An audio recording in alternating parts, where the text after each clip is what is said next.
Hello friends, स्वागत है आपका एक बार फिर से होम ट्यूशन चैनल पे। दोस्तों अब हम डिस्कस करेंगे रीजनिंग का मॉक टेस्ट, जिसमें 25 क्वेश्चन मैं लेके आया हूँ। ठीक है दोस्तों, देखो 25 क्वेश्चन आपके सीआईएसएफ के एग्जाम में आएंगे, 25 ही क्वेश्चन आपके उसमें आएंगे जो है दिल्ली पुलिस हेड कांस्टेबल में।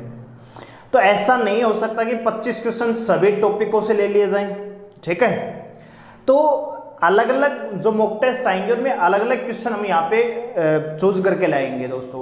और ये जितने भी क्वेश्चन है ये एसएससी के प्रीवियस ईयर क्वेश्चंस में आए हुए हैं, पेपरों में आए हुए क्वेश्चन हैं दोस्तों। तो 25 क्वेश्चनों को सेलेक्ट करना थोड़ा सा मुश्किल है, लेकिन फिर भी उसी मॉक टेस्ट में से 25 क्वेश्चन में लेके आया हूँ, 25 क्वेश्चन अगले मॉक टेस्ट में। ठीक है दोस्तों, तो आपको इस वीडियो को अंत तक बने रहना है। मैं आपको ये वादा करता हूँ कि जितने विद्यार्थी हमारे साथ जुड़े हमारे चैनल से और इस वीडियो को देखते हैं, हमने मॉक टेस्ट की नई सीरीज लॉन्च की है। पर डे आपको एक मैथ का और एक रीजनिंग का मॉक टेस्ट मिलेगा ही मिलेगा 25 क्वेश्चन का। मैं उन विद्यार्थियों से कहना चाहूंगा कि जो थोड़ा सा कम पढ़ने में इंटरेस्ट रखते हैं या थोड़ा सा लापरवाही बरतते हैं, उनसे मैं कहना चाहूंगा कि अगर आप नहीं भी पढ़ते हैं और केवल ये मॉक टेस्ट आप लाइव देख लेते हैं, जो मैथ और रीजनिंग का दोनों, तो आप मैथ में 25 में से 20 क्वेश्चन आराम से सही करके आएंगे और रीजनिंग में 25 में से 24-23 क्वेश्चन आराम से आप सही करके आएंगे, केवल मॉक टेस्ट। क्योंकि आपके एग्जाम में अभी लगभग 3 से 3.5 महीने का टाइम है सीआईएसएफ की बात करें तो। और अगर हर दिन हम एक मॉक टेस्ट करते हैं मैथ का, तो 3 महीने के 90 मॉक टेस्ट हो जाते हैं। और एक मॉक टेस्ट में अगर 25 क्वेश्चन करते हैं दोस्तों, तो 90 मॉक टेस्ट में दोस्तों आप 225 यानी 2250 क्वेश्चन हम यहाँ पे लाइव डिस्कस करेंगे और इतने ही क्वेश्चन हम रीजनिंग के सोल्व करेंगे। तो मेरे ख्याल से 25 क्वेश्चनों में 20 जो नंबर है हर बच्चा लेके आ सकता है केवल मॉक टेस्ट अटेम्प्ट करने से, बशर्ते थोड़े से बेसिक कंसेप्ट आपको आने चाहिए। यही लेवल आपको पेपर में मिलेगा, इससे ज्यादा लेवल आपको नहीं मिलेगा। ठीक है दोस्तों, तो चलिए स्टार्ट करते हैं। तो पहला क्वेश्चन है यहाँ पे कि नीचे दिए गए कथन हैं और उसके बाद कुछ निष्कर्ष, यानी सिलोग्जम से क्वेश्चन है, तो डायरेक्ट कथन पे आ जाते हैं। सभी गुलाब पीले हैं और कुछ गुलाब फूल है। तो आपको देखते ही क्या करना है, अपना डायग्राम बना लेते हैं। आप 100 और 50 वाले मेथड से भी यूज कर सकते हो, आप वेन डायग्राम से भी प्रयोग कर सकते हो। तो मैं वेन डायग्राम से पढ़ाता हूं तो उसी से करूंगा। सभी गुलाब पीले हैं, तो सारे के सारे गुलाब क्या है भाई, पीले हैं। और कह रहे हैं कि कुछ गुलाब फूल हैं, कुछ गुलाब है ना, ये क्या है दोस्तों, फूल हैं। तो कुछ गुलाब फूल इसके अंदर भी आ सकता है और ये फूल का डायग्राम बाहर भी जा सकता है। यानी सारे फूल पीले भी हो सकते हैं और ऐसा भी हो सकता है कि कुछ ही फूल पीले हों, क्योंकि यहां पर पीले और फूल के बारे में कोई रिलेशन नहीं है। तो जब कोई रिलेशन ना दिया गया हो और ना ही डायग्राम से शो होता हो, तो ऐसे केस आते हैं आइदर और में। ठीक है दोस्तों, पहला निष्कर्ष है कि कुछ गुलाब पीले हैं, तो कुछ गुलाब डेफिनेटली भाई, जब सभी गुलाब पीले हैं तो कुछ गुलाब डेफिनेटली क्या है, पीले हैं। नंबर 1 यहां पे सही है। नंबर 2 कह रहा है कि सभी गुलाब फूल हैं। क्या सारे के सारे गुलाब फूल हैं? ये तो स्पष्ट दिया हुआ है कि कुछ ही गुलाब फूल हैं, तो सभी गुलाब फूल नहीं हो सकते। केवल निष्कर्ष 1 यहां पे सही होता है। ऑप्शन ए इसका नहीं, जी ऑप्शन ए इसका आंसर आएगा। केवल निष्कर्ष 1 सही है। अगला क्वेश्चन भी सिलोग्जम का है। कुछ बिल्लियां कुत्ते हैं, सभी काले कुत्ते हैं। कुछ बिल्ली कुत्ते हैं और सभी काले कुत्ते हैं। तो आप ऐसे बना सकते हो भाई, सभी काले अगर कुत्ते हैं, सभी काले क्या है भाई, कुत्ते हैं। जितने भी काली चीजें हैं सारे के सारे क्या हैं, कुत्ते हैं। और कुछ बिल्लियां कुत्ते हैं, तो कुछ बिल्लियां कुत्ते हैं, इस प्रकार से बनाएंगे। ये बिल्ली आ गई भाई, तो अभी यहां पे देख पा रहे हैं कि बिल्ली और कुत्ते का तो संबंध है ही सम का, काले और कुत्ते में ओल का संबंध है, लेकिन बिल्ली और काले में कोई भी क्लियर यहां पे रिलेशन नजर नहीं आ रहा। यानी कुछ बिल्लियां काली हो भी सकती हैं और नहीं भी हो सकती, यानी कुछ बिल्लियां काली हो भी सकती हैं और ऐसा भी हो सकता है कि कोई भी बिल्ली काली ना हो। तो यहां पे मैं कह सकता हूं जो बिल्ली है और जो काला है उसमें संबंध किसका है, आइदर और का, या तो संबंध है या फिर नहीं है दोस्तों। तो पहला जो निष्कर्ष है कि कुछ बिल्लियां काली हैं, तो कुछ बिल्लियां काली हो भी सकती और नहीं भी हो सकती, तो अकेला निष्कर्ष क्या होगा? गलत होगा। कुछ कुत्ते काले हैं, तो हमने आपको बताया है कि जब बाहर से पढ़ते हैं तो क्या पढ़ते हैं दोस्तों? सम पढ़ते हैं। जब अंदर से बाहर पढ़ते हैं तो ऑल भी पढ़ सकते हैं और सम भी पढ़ सकते हैं। तो कुछ कुत्ते क्या है? डेफिनेटली काले हैं। तो केवल 2 निष्कर्ष यहाँ पे, केवल नंबर 2 निष्कर्ष यहाँ पे क्या है भाई? सही है, बिल्कुल करेक्ट है। ठीक है, आइए आगे बढ़ते हैं अगले क्वेश्चन पर। अगला क्वेश्चन है कथन और निष्कर्ष, यानी ये है स्टेटमेंट एंड कंक्लूजन से, जो कि सिलोगिज्म का ही मिलता जुलता टॉपिक है, लेकिन दोनों के कंसेप्ट बिल्कुल अलग हैं। ठीक है दोस्तों, तो कथन दिया हुआ है कि जर्मन अभियांत्रिक, यानी जर्मन की जो इंजीनियरिंग स्किल है, जर्मन अभियांत्रिकी को विश्व में श्रेष्ठ माना जाता है। तो विश्व में श्रेष्ठ, आप श्रेष्ठ किसको कहोगे दोस्तों? जब उसके सतर में, उसके लेवल में आसपास कोई मौजूद ना हो। जैसे मान लीजिए क्लास में 50 विद्यार्थी और मैं कहता हूं कि जो नंबर 3 विद्यार्थी है वो सबसे बेस्ट है, सबसे श्रेष्ठ है। इसका मतलब यह है कि और कोई भी विद्यार्थी श्रेष्ठ नहीं है और ना ही अन्य विद्यार्थी उसके लेवल में है। तो यहां पे कहा गया कि जर्मन अभियांत्रिकों को विश्व में श्रेष्ठ माना जाता है। तो निष्कर्ष नंबर 1 है कि किसी अन्य देश में श्रेष्ठ अभियंता नहीं है। तो यह बात क्या है? सही है, क्योंकि जर्मन अभियांत्रिकी श्रेष्ठ तभी है जब अन्यों के पास कोई श्रेष्ठ अभियंता नहीं है। तो नंबर 1 क्या है यहाँ पे? यानी गलत है ये। ठीक है, नंबर 1 यहाँ पे क्या है? गलत है, क्योंकि किसी और के पास भी हो सकता है, यहाँ पे दिया थोड़ी गया है। और वैसे भी स्टेटमेंट अगर पॉजिटिव है तो निष्कर्ष वहां पे नेगेटिव निकल ही नहीं सकता। नेगेटिव सेंस का कभी भी कंक्लूजन गलत होता है। ऐसे कंक्लूजन जो नेगेटिविटी को दर्शाएं, जो सीमित मैं ही कर सकता हूं, अकेला ही एक उपाय है, सारे के सारे क्या गलत होते हैं। हम स्टेटमेंट कंक्लूजन का जो टॉपिक पढ़ेंगे तो आपको डिटेल से बताएंगे। तो यहां पे नंबर 1 क्या हो जाएगा? गलत हो जाएगा, क्योंकि नेगेटिव सेंस को दर्शा रहा है।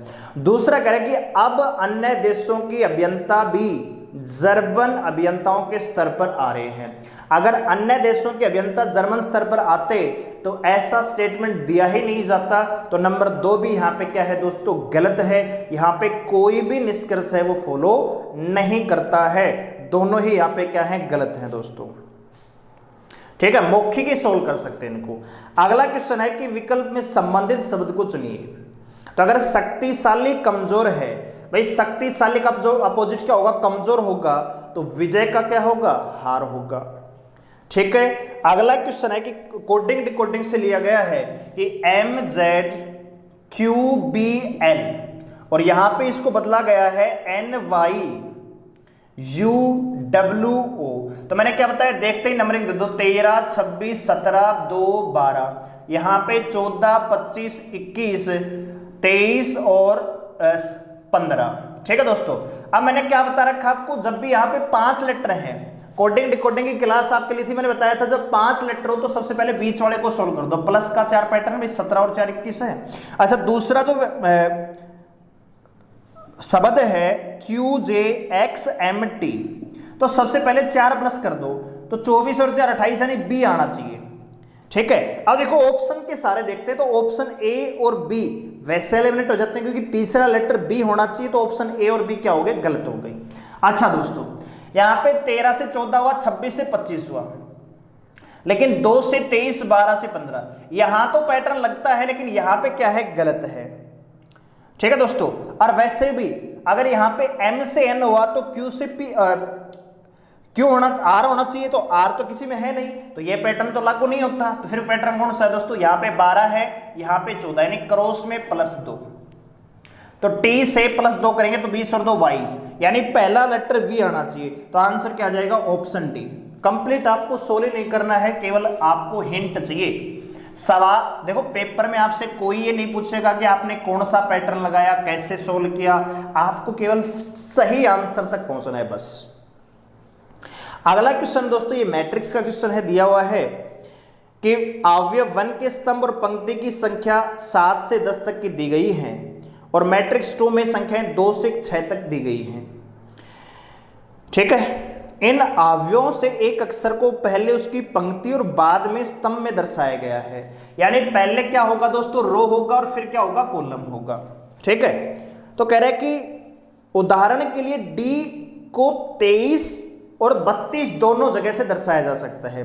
जैसे मैट्रिक्स 2 में आप नजर मारेंगे तो डी जो है वो 23 पर है, यानी डी के लिए रो देखे, सबसे पहले रो देखा जाता है फिर कॉलम देखा जाता है। तो डी है वो 2 रो और 3 कॉलम पर है, और यही जो डी है ये 3 रो और 2 कॉलम पर भी है।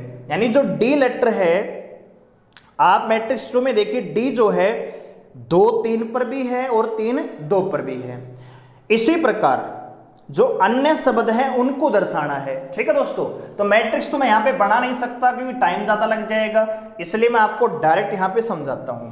तो राइज है दोस्तों, अब आपको क्या करना है यहां पे, देखो वैसे तो आप सोल्व करने के लिए आप डिटेल से जा सकते हो, लेकिन आपको रिवर्स भी चेक कर सकता है, फॉरवर्ड भी चेक सकते हो।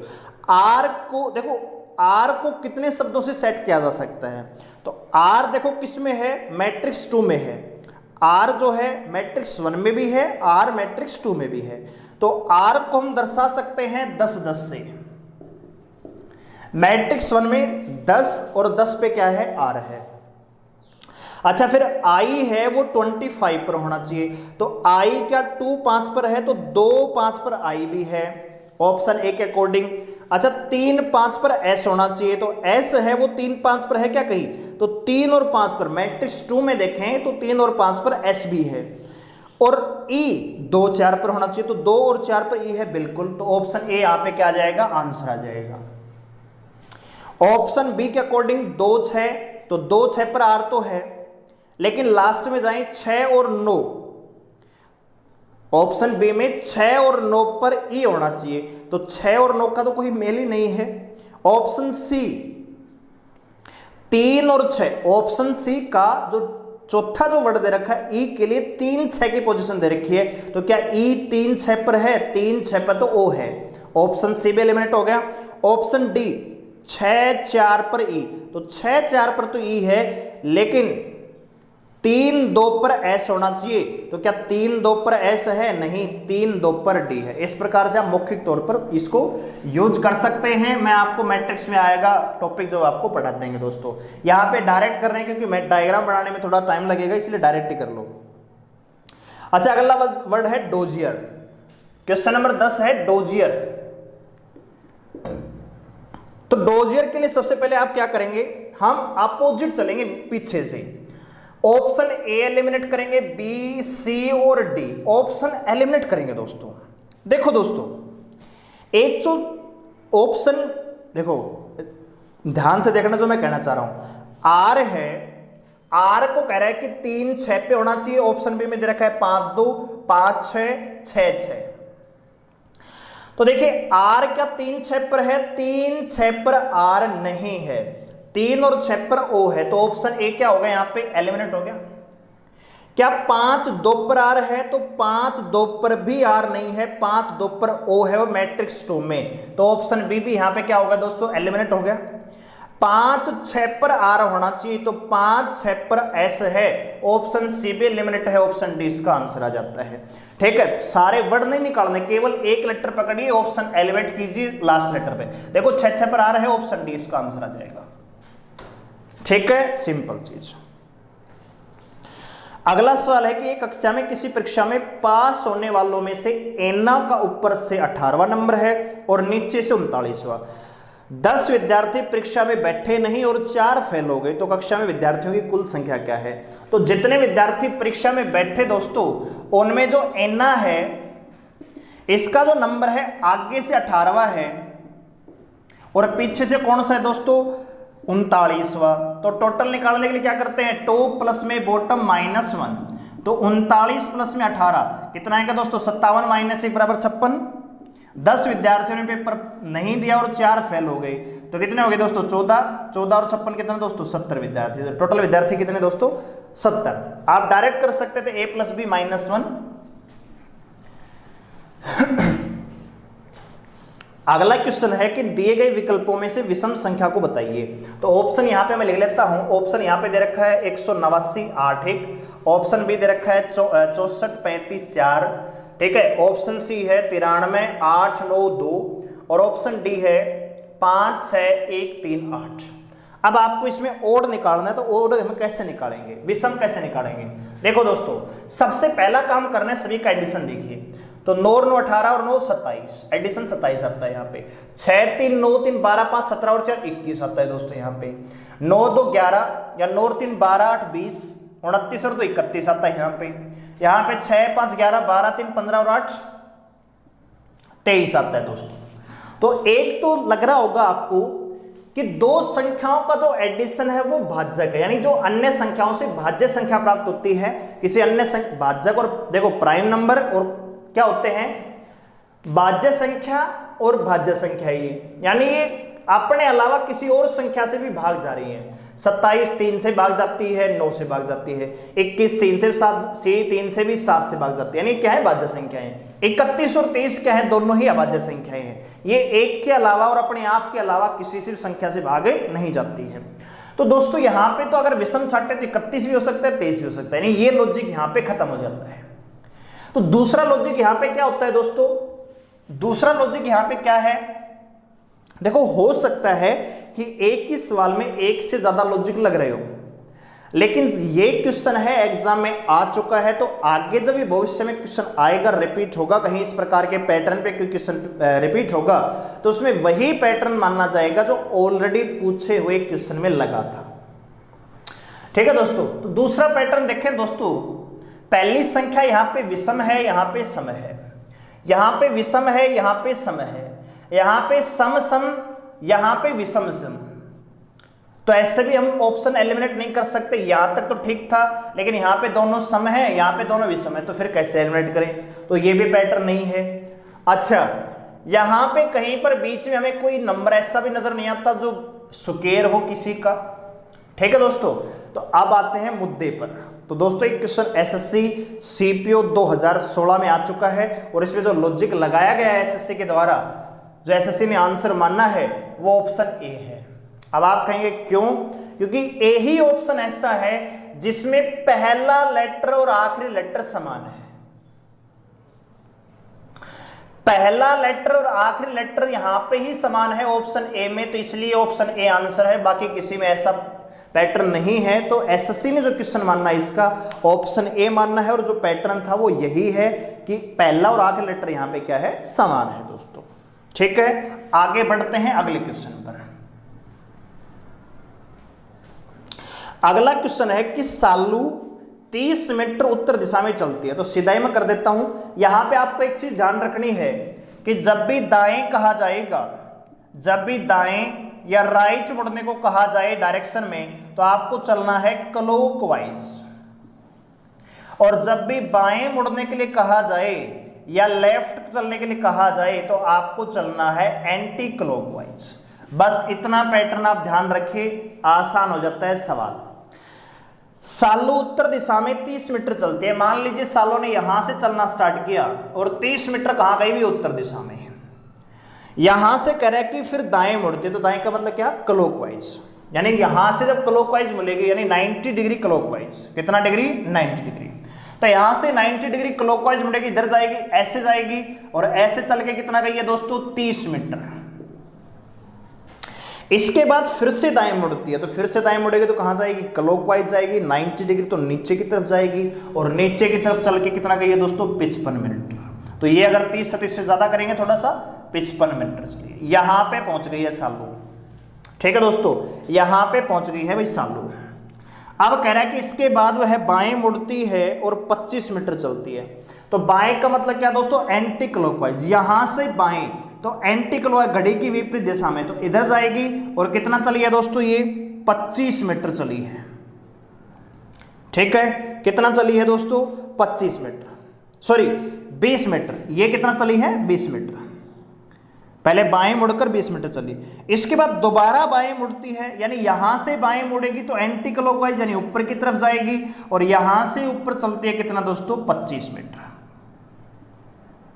कितना चली है दोस्तों, 25 मीटर। यहां पे पहुंच गई है वो, यहां से चलना स्टार्ट किया था, यहां पे पहुंच चुकी है दोस्तों। तो सवाल ये कि वह अपने प्रारंभिक स्थान से कितने मीटर दूर है और कौन सी दिशा में है। तो यहां से देखें दोस्तों, तो ये 30 मीटर की दूरी, तो ये भी 30 मीटर, टोटल 55 की है। यहां से यहां तक ये जो दूरी है ये कितनी है, 30 मीटर है। अगर ये 30 है तो ये भी 30 होगी, ये 30 है तो ये भी 30 होगी दोस्तों, और अगर ये 20 है तो ये भी कितनी होगी, 20 मीटर होगी। तो 30 मीटर ये है, 20 मीटर ये है, तो 50 मीटर की तो दूरी पर है। और प्रारंभिक स्थान से कौन सी दिशा है दोस्तों, ये पूर्व दिशा। तो 50 मीटर पूर्व दिशा में वो खड़ी हुई है फिलहाल अपने प्रारंभिक स्थान से।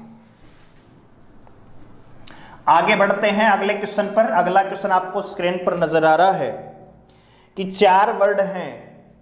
पहला वर्ड है मैनेजमेंट, ठीक है दोस्तों। दूसरा जो वर्ड है ये है मैन्युफैक्चर, और तीसरा जो वर्ड है ये है मेंटेन, और चौथा वर्ड है दोस्तों मैनर। और इन सभी को आपको डिक्शनरी के अकॉर्डिंग अरेंज करना है। तो सभी में पहला लेटर तो एम ए है ही। अब एम ए के बाद आप बताइए, पहले एन आएगा, यहां भी एन है, आई है, एन है, तो पहले एन आएगा पहले आई आएगा, तो आप कहीं सर पहले आई आएगा, तो आई वाला लेटर कौन सा है, सबसे पहले नंबर 3 आएगा। अब आप ऑप्शन को देखिए, सबसे पहले नंबर 3 किस ऑप्शन में, ऑप्शन बी या डी में। अब देखो 3 के बाद या तो 2 होना चाहिए या फिर 1 होना चाहिए, ये हम चेक करेंगे और आंसर टिक कर देंगे। तो 3 के बाद देखिए, या तो कह रहा है कि 2 होगा या फिर होगा 1। तो यहां पे मैंने पहले ए आएगा पहले यू आएगा, तो पहले ए आएगा तो 3 1, ऑप्शन डी इसका आंसर आ जाएगा। ठीक है दोस्तों, आपको बस टिक करना है, बाकी कुछ नहीं करना, सोल्व नहीं करना ड्रिल में। कहीं आप कापे में लगे रहो कि इसका ये है 3 1 फिर 4 फिर 2 फिर गोला भर रहे हो, नहीं, आपको केवल हिंट के साथ आगे बढ़ना है कि आपको आंसर पता लग गया, टिक कीजिए बस। अगला क्वेश्चन है दोस्तों, यहां पे कंप्लीट करना आकृति को, ठीक है। तो आकृति को कंप्लीट करने के लिए यहां पे क्या करते हैं, मिरर का प्रयोग करते हैं। जैसे यहां पे दिया हुआ है, जो आकृति दी हुई है इस प्रकार से, यहां पे इस प्रकार से आकृति दे रखी है दोस्तों, यहां पे आपसे पूछा गया है, तो आप ध्यान दीजिए कि इसमें क्या है। तो इसमें जो आकृति बनी हुई है वो इस प्रकार से बनी हुई है, ये इस प्रकार से, यहां से वर्गाकार तो कंप्लीट कर रही है, और यहां से दोस्तों ये इस प्रकार से है। तो यहां पर जो आकृति बनेगी ना दोस्तों, वो बनेगी जस्ट इसके अपोजिट। तो यहां से ऐसे बनेगा और यहां से ऐसे बनेगा। तो ऐसी आकृति किस ऑप्शन में बनी हुई है दोस्तों, ऑप्शन बी में बनी हुई है। तो ऑप्शन बी ही इस सवाल का आंसर आएगा, बाकी कुछ देखना ही नहीं है। आगे बढ़ते हैं, ब्लड रिलेशन का क्वेश्चन है। अजय की पत्नी बबीता है, तो अजय मेल होगा, कि पत्नी कौन है भाई, बबीता, फीमेल, पति पत्नी बराबर का निशान। चिरंजीवी दिव्या का पिता है। यदि चिरंजीवी अच्छा, चिरंजीवी का बबीता और अजय से कोई संबंध नहीं रखा, दिव्या का नहीं। यदि अजय की सास कौन हुई भाई, अजय की सास हुई बबीता की मां। अजय की सास कौन हुई, बबीता की मां, भाई पत्नी की मां ही तो सास लगती है। तो अजय की सास दिव्या के दादा की पत्नी है, यानी अजय की जो सास है ना, ये जो सास है अजय की, ये दिव्या के दादा। तो दिव्या का दादा कौन है भाई, दिव्या का दादा होगा यहां पे, और इसकी पत्नी है ये, यानी जो अजय की सास है ना, वो दिव्या की दादी लगती है। तो अजय की सास दिव्या के दादा की पत्नी है, ठीक है दोस्तों। और चिरंजीवी कौन है, दिव्या का पिता है। तो देखिए दोस्तों, यहां पे 2 चीजें, एक पैटर्नल एक मैटरनल। दादा का है, नाना नहीं का, दादा। तो दिव्या का दादा की पत्नी, तो दिव्या का दादा कौन होगा, दिव्या के पिता का पिता। तो एक्चुअल में दिव्या का जो पिता है, जो सास है, ये दिव्या के दादा की सास है, यहां पे यानी पत्नी है, ये है दादा दिव्या का। तो दिव्या का दादा कौन होगा, दिव्या के पिता का पिता। तो दिव्या का पिता कौन है दोस्तों, चिरंजीवी। चिरंजीवी की पुत्री कौन है, दिव्या। और इसका दादा कौन है, ये दादा की सास है ये। तो ये आपस में क्या हुए, बहन भाई। ठीक है दोस्तों, सवाल यह है कि चिरंजीवी की पत्नी के साथ, चिरंजीवी की पत्नी होगी कोई, इसके साथ बबीता का क्या संबंध है? तो ये आपस में क्या है दोस्तों? सिस्टर इन लॉ है। भाभी और ननद तो है आपस में, एक भाभी है और दूसरी क्या है? ननद है, तो sister in law. Option A इसका आंसर आएगा। टिपिकल सवाल था, गलती मत कर देना डायग्राम में भाई। दादा कहा है, नाना नहीं कहा है, ठीक है। तो अजय पिता नहीं होगा, चिरंजीवी का पिता होगा। अगला क्वेश्चन है, यहाँ पे डाइस से दे रखा है और फोल्ड करने के लिए पूछा गया है। तो फोल्ड करने के लिए दोस्तों सबसे पहले आपको अपोजिट डायरेक्शन का, अपोजिट जो सरफेस है उनका पता होना चाहिए, ठीक है दोस्तों। तो यहाँ पे अपोजिट सरफेस देखिए, मैं एक प्रकार से बना देता हूं एक बार थोड़ा सा। 1 2 3 4, एक ये दे रखा है और एक यहां पे दे रखा है। तो अगर मैं 1 2 3 4 5 6 मान लेता हूं, एक का विपरीत क्या होगा? 3 होगा, 2 का 4 और 5 का 6 होगा। यानी मैं कह सकता हूं जो स्टार सा बना हुआ है उसका जो अपोजिट आएगा सर्कल आएगा। इसके बाद जो वर्ग बना हुआ है इसका अपोजिट क्या आएगा दोस्तों? ये बॉक्स आएगा। इस प्रकार से बॉक्स बना हुआ है और इस तीर के निशान का जो अपोजिट आएगा वो क्या आएगा? ट्राइंगल आएगा। ये चीज हम डाइस में पढ़ते हैं, आपने पढ़ रखा होगा तो आपको आता होगा। अब देखिए दोस्तों, जब भी किसी डाइस को हम फोल्ड करते हैं, ओपन डाइस को हम फोल्ड करते हैं, तो दो अपोजिट सरफेस ना तो एक साथ नजर आनी चाहिए ना ही एक साथ छुपनी चाहिए। जब भी किसी ओपन डाइस को फोल्ड किया जाता है तो दो विपरीत सतह ना तो एक साथ छुप सकती हैं और ना ही एक साथ दिखाई दे सकती हैं। अगर ऐसा होगा तो क्या होगा? गलत होगा। ऑप्शन ए में आपको स्टार, सर्कल और वृत्त नजर आ रहा है, तो आपको पता है स्टार और सर्कल तो एक दूसरे के विपरीत हैं, तो ऑप्शन ए आपका आंसर नहीं हो सकता। ऑप्शन बी, सी और डी। ऑप्शन बी में देखें तो देखिए त्रिभुज, वर्ग है और स्टार है, तो ऑप्शन बी ही आपका आंसर है। सी क्यों नहीं हो सकता दोस्तों? क्योंकि सी इसलिए नहीं हो सकता क्योंकि बॉक्स और वृत्त एक साथ दिखाई दे रहे हैं, बॉक्स और वर्ग एक दूसरे के विपरीत है तो गलत हो जाएगा। ऑप्शन डी में क्या मिस्टेक है दोस्तों? आपको त्रिभुज और तीर एक साथ नजर आ रहे हैं तो ये भी क्या होगा? गलत होगा। इस प्रकार से आप आंसर टिक कर रहे होंगे। जब भी ओपन डाइस को फोल्ड करते हैं तो दो विपरीत सतह ना तो एक साथ दिखाई देती है ना ही एक साथ छुपती है। अगर ऐसा होगा तो ऑप्शन क्या होगा? गलत होगा। आगे बढ़ते हैं। कह रहा है कि गोपाल, किसी सांकेतिक भाषा में गोपाल है, इसको लिखा हुआ है MIVUR और आपसे पूछा है राधा को क्या लिखा जाएगा? तो देखिए दोस्तों 7 15 16 1 12 13 9 22 21 और 18। तो सबसे पहले P से U को, क्योंकि 5 लेटर बीच वाले को देख ले तो 16 प्लस में 6 बराबर 22। अब मैंने आपको क्या बताया, जब बीच वाला आपने चेक कर लिया है तो पहले दो में या तो क्रॉस का या तो पैटर्न लेटर टू लेटर होगा या फिर क्रॉस का होगा। दो पैटर्न, अगर ऐसा नहीं होगा तो फिर फर्स्ट और लास्ट को मैच करेंगे। तो देखिए दोस्तों यहाँ पे 7 ये 13 है, कितना प्लस है दोस्तों? 6 है। यहाँ 15 है, यहाँ पे 9 है, कितना माइनस है? प्लस माइनस है, प्लस है माइनस है, प्लस है माइनस है और प्लस है। तो plus 6 minus 6 plus 6 minus 6 plus में 6, तो 18 और 6 24। यानी पहला लेटर क्या होना चाहिए? एक्स होना चाहिए। तो पहला लेटर तो सभी में एक्स है, आखिरी लेटर सभी में जी है। ऑप्शन एलिमिनेट कहां से होगा? ऑप्शन एलिमेंट होगा दूसरे लेटर से। ए में से 6 घटाएंगे तो देखो यहाँ पे ए में से 6 घटाए तो क्या है दोस्तों? यू आएगा। तो दूसरा लेटर यू होना चाहिए। यानी आपका ऑप्शन यहाँ पे आंसर हो सकता है ऑप्शन बी या फिर डी। ऑप्शन ए और सी क्या हो गया? एलिमिनेट हो गया। 6 और 4 10, XUJ, ठीक है, और आखिर लेटर जी है, कोई दिक्कत नहीं है। 8 में 6 घटाएंगे 2 बचेगा, तो ये आएगा आंसर JBG, ऑप्शन बी, ठीक है। ऑप्शन बी इस सवाल का क्या होगा? आंसर होगा। आगे बढ़ते हैं अगले क्वेश्चन पर। अगला क्वेश्चन है व्हेल, मछली और मगरमच्छ। तो आप जानते हैं व्हेल क्या है दोस्तों? स्तनपायी है।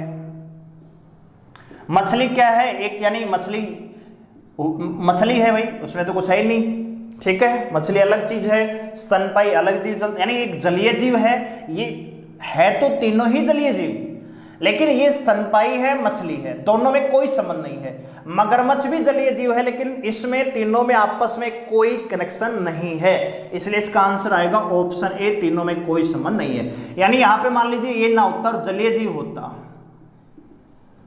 तो आपको पता व्हेल भी पानी में रहती है, मछली पानी में रहती है, तो फिर ये बनता। बात आ रही समझ में? अगर मान लीजिए यहां पे होता व्हेल, स्तनपाई और फिर होता मगरमच्छ, तो क्या बनता दोस्तों? तो व्हेल एक स्तनपाई है, क्या मगरमच्छ स्तनपाई है? नहीं है, ये सरीसृप है। तो व्हेल स्तनपाई है और मगरमच्छ अलग, तो ये डायग्राम बनता। मान लीजिए यहां पे मछली होता तो मछली स्तनपाई नहीं है, तब भी ये डायग्राम होता। बात आ रही समझ में? तो डाटा के अकॉर्डिंग डिपेंड करता है कि आपका आंसर क्या होगा। जल्दबाजी में आप आंसर टिक मत कीजिए, समझ के कीजिए। व्हेल, मछली और मगरमच्छ तीनों ही चीजें अलग है, तो तीनों में कोई संबंध नहीं है। अच्छा, अगला क्वेश्चन है, दिए गए विकल्पों में से लुप्त संख्या को ज्ञात कीजिए। तो जितने भी आप लाइव देखने वाले हैं इस वीडियो के कमेंट में इस क्वेश्चन का आंसर कमेंट करेंगे, और जो बच्चे इस वीडियो को बाद में देख रहे हैं वो इस वीडियो के कमेंट सेक्शन में जाके इस क्वेश्चन का आंसर में कमेंट करेंगे विद लॉजिक।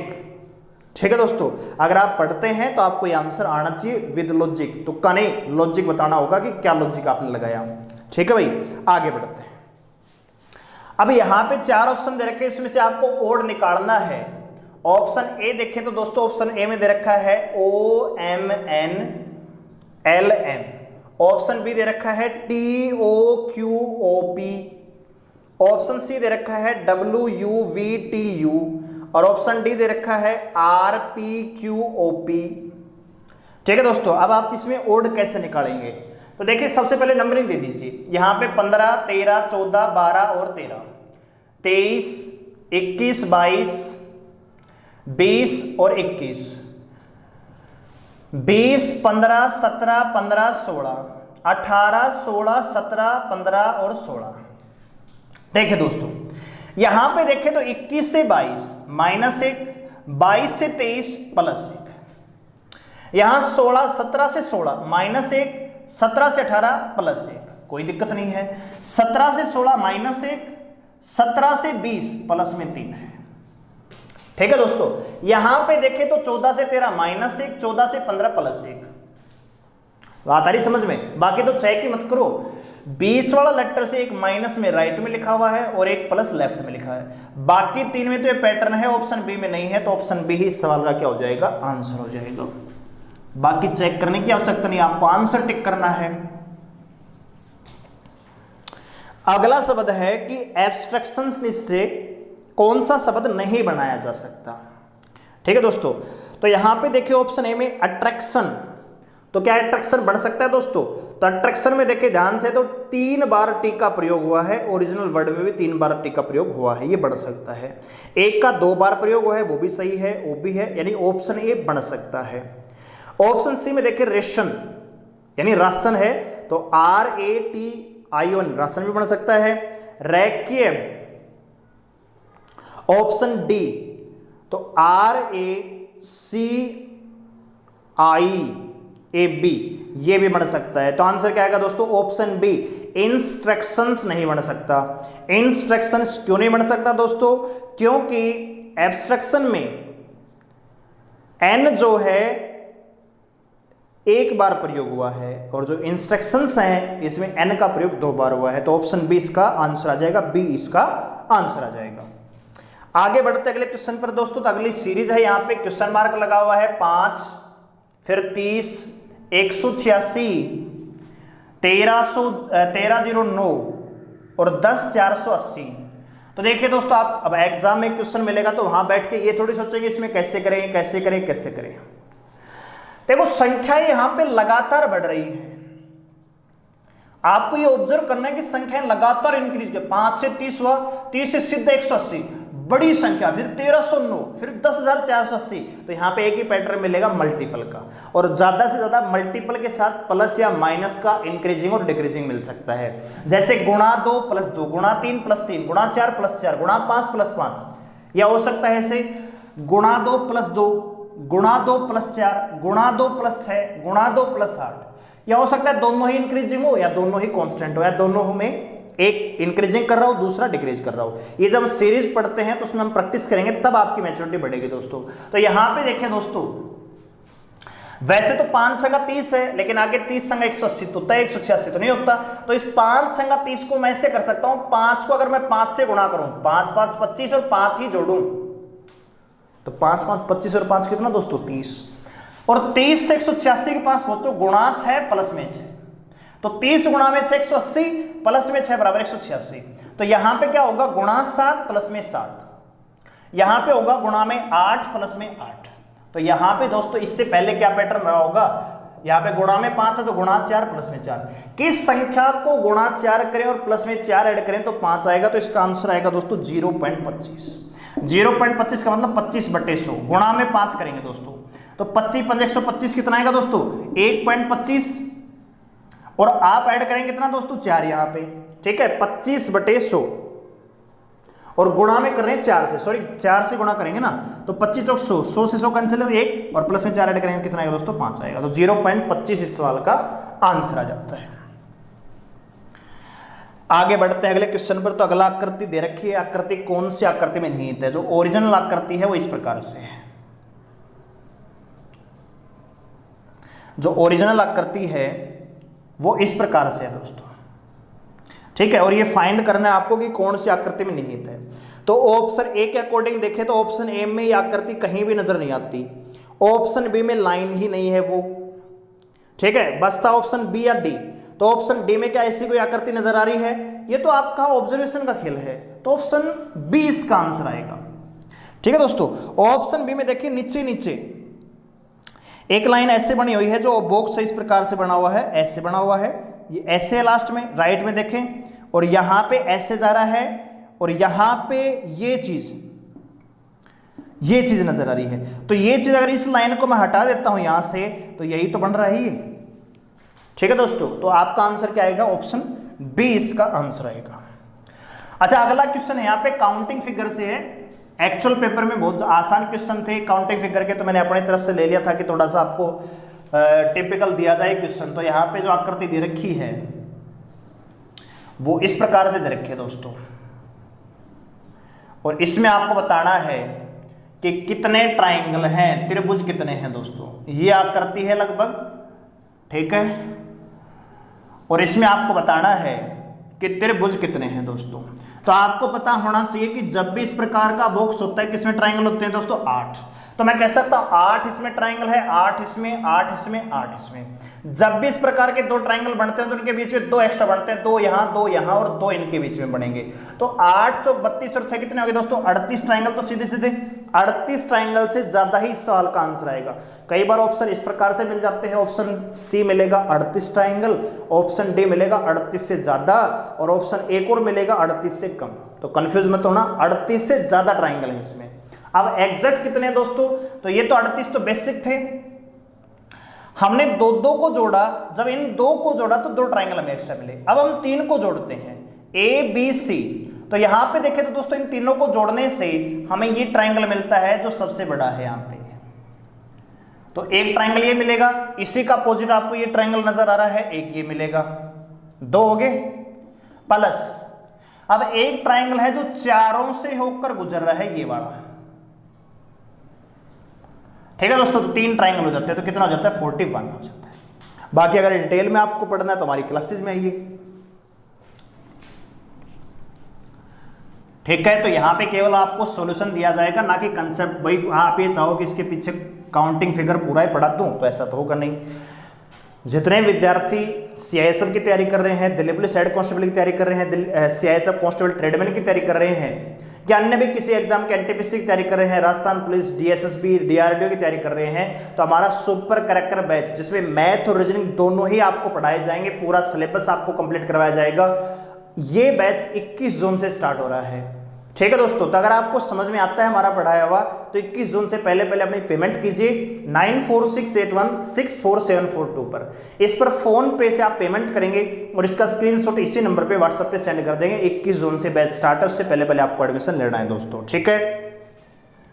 अगर आपका भी सपना है कि इस बार जॉब लेनी ही लेनी है, थक चुके हैं आप पढ़ के, आगे दोबारा वही किताबें उठाने का मन नहीं है, तो इस बार अपना जोर लगा दो। ये आने वाले 3 से 4 महीने ही आपकी जिंदगी के सबसे महत्वपूर्ण ये समय है, सबसे महत्वपूर्ण 4 महीने होंगे। इनमें अगर जमकर पढ़ लिए, बढ़िया तैयारी कर ली, तो नौकरी लग जाएगी, सारी उम्र जो है, सारी लाइफ है वो सेट हो जाएगी। नहीं पढ़े, लापरवाही बरतोगे, कल पढ़ लूंगा, परसों पढ़ लूंगा, अभी तो एडमिट कार्ड नहीं आया, अभी तो नोटिस नहीं आया है, वो सही बता रहा है, वो गलत बता रहा है, टाइम निकल जाएगा, पछताते रह जाओगे। दोबारा जब ये वैकेंसी आएंगी, आते आप में से ओवरेज हो जाएंगे, क्योंकि वैकेंसियां तो वैसे कम होंगी, अर्थव्यवस्था तो वैसे चौपट होगी कोरोना की वजह से, तो वैकेंसियां आगे कब आएंगी कोई नहीं जानता। तो जो चली हुई है या तो उनको जोर लगा लो, नौकरी छीन लो, नौकरी मिलती नहीं छीनी जाती है। ठीक है दोस्तों, सपनों को पूरा करने के लिए मेहनत करनी पड़ती है। ठीक है, खाली हवाई सपने देखने से कुछ नहीं होता, उनके लिए मेहनत करनी पड़ती है, और यही मेहनत हम आपको करवाने के लिए तैयार हैं। अगर आप भी इस बैच में एडमिशन लेना चाहते हैं तो 21 जून से पहले आप डेफिनेटली ज्वाइन करें दोस्तों। अगला सवाल है, यहां पे दे रखा है सीरीज 3, 3, 10, 36, 99 और दे रखा है 230। अब ये क्वेश्चन भी इस प्रकार के क्वेश्चन किताब में नहीं थे, तो मैंने अपनी तरफ से एक दो क्वेश्चन बनाया ताकि थोड़ा सा टिपिकल बनाया जाए। तो यहाँ पे देखिए दोस्तों, 3 से 3 है, 10 है, 36, 99 संख्याएं तो बढ़ रही है। यहाँ पे देखिए तो आप कहें सर 3 एकम 3, यहाँ पे 3 गुणा में 2 6 प्लस में 4, या 3 3 9 भी कर सकते हैं, प्लस में 1 कर सकते हैं। तो 3 3 9 10, यहाँ पे 10 गुणा में 4 करेंगे तो ज्यादा चला जाएगा, 10 गुणा में 3 प्लस में 6। अब यहाँ पे आगे हाथ रुक जाएगा, कोई पैटर्न नहीं है इस प्रकार का।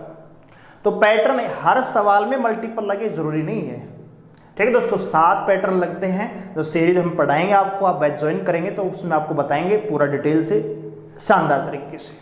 लेकिन यहाँ पे जो पैटर्न है दोस्तों, आपको क्या करना है, मल्टीपल का तो है नहीं, तो आपको क्या करना है, इनका अंतर लेना। तो यहाँ पे अंतर कितने का दोस्तों, 1 का, यहाँ पे कितने का 7 का, यहाँ पे कितने का 26 का, यहाँ पे कितने का 63 का, यहाँ पे कितने का 124 का। तो कुछ समझ में आया? ये 2 का क्यूब -1 है, ये 3 का क्यूब -1 है, 4 का क्यूब -1, 5 का क्यूब -1, तो आगे जो पैटर्न लगेगा 6 का क्यूब -1, यानी इस संख्या में 6 का क्यूब -1 जोड़ दो तो 215 जोड़ दो, कितना आएगा दोस्तों, 438। सवाल का आंसर 438 आ जाएगा भाई। ठीक है, चलिए अगला सवाल है, ये मिसिंग नंबर का मैंने लिया है। तो सवाल देखते हैं। सवाल इस प्रकार से दिया हुआ है,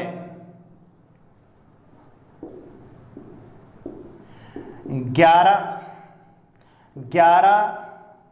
6, 25, 12, 14, 31, 9, 16 क्वेश्चन मार्क। अब वैसे तो आप बैठे रहो जी शाम तक, कोई दिक्कत नहीं। अगर आपको पैटर्न लगता है यहाँ तो बहुत अच्छी बात है, नहीं लगता तो आप चेक कर लीजिए। 11, 6, 17, 25, 42, यहाँ पे 12, 14, 26 और ये 31 दो तो 26, 31, 57 होते हैं। 9, 6, 15, तो यहाँ पे कोई पैटर्न है क्या? 42 और 27 में देखो, या तो सभी रो का एडिशन बराबर होगा या सभी कॉलम का एडिशन बराबर होगा। यहाँ पे ना तो रो का ऐड बराबर है ना ही कॉलम का ऐड बराबर है, तो एडिशन का तो पैटर्न यहाँ पे खत्म होता है। दूसरा, 12 में से 9 घटाएंगे तो 2 बचेगा दोस्तों, 12 में 9 घटाएंगे 3 बचेगा, 3 से 11 कोई संबंध नहीं है। अच्छा, 11 और 9 20 होते हैं, तो 20 का आधा 12 भी नहीं हो सकता, तो ये पैटर्न यहाँ पे शामिल है ही नहीं। यहाँ पे जो पैटर्न है दोस्तों, वो पैटर्न ये है कि ये पहली रो है, ये पहली कॉलम है, सेकंड कॉलम है, ये थर्ड कॉलम है। पहली कॉलम का डबल यानी 11 का तो डबल कर दिया और दूसरी का आधा 6 का आधा कर दिया, तो 11 दूनी 22 और 6 का आधा करेंगे 3 आएगा, तो 22 और 3 कितना दोस्तों 25। इसी प्रकार पहले का डबल 12 दूनी 24 और 14 का आधा 7, 24 और 7 31। पहली का डबल 18, दूसरी का आधा 8, 18 और 8 दोस्तों 26। तो ऑप्शन डी इस सवाल का आंसर आएगा। ठीक है, और आखिरी सवाल है कि निम्नलिखित में से कौन सा शब्द रिपोर्समेंट से नहीं बनाया जा सकता? पहला शब्द दे रखा है मैसिट, तो क्या यहां पे MAC बिल्कुल है, ETE बिल्कुल सही है, पहला शब्द है वो बन सकता है। दूसरा है अप्रोच, तो अप्रोच भी बन सकता है। रैपिड, ऑप्शन डी है टीम, तो टीम भी बन सकता है। दिए गए शब्द में कहीं भी डी का प्रयोग नहीं हुआ, ऑप्शन सी में रैपिड में डी का प्रयोग हुआ है, तो डी इसका आंसर आ जाएगा, डी यानी ऑप्शन सी, रैपिड यहां पे नहीं बनाया जा सकता। ठीक है दोस्तों, तो ये था हमारा आज का मॉक टेस्ट। इसी प्रकार डेली आपको मॉक टेस्ट मिलेंगे, फिक्स टाइम पर आकर जुड़े हैं आप। ठीक है, लाइव क्लास में और एंजॉय कीजिए, अपनी तैयारी को बूस्टअप कीजिए दोस्तों, ठीक है। और अगर आप बैच में एडमिशन लेना चाहते हैं तो 21 जून से पहले पहले अपनी पेमेंट करवाइए, स्क्रीनशॉट भेजिए, हम आपको व्हाट्सएप ग्रुप में ऐड कर देंगे। 21 जून से आपको क्लास मिलना स्टार्ट हो जाएंगे, ठीक है दोस्तों। धन्यवाद।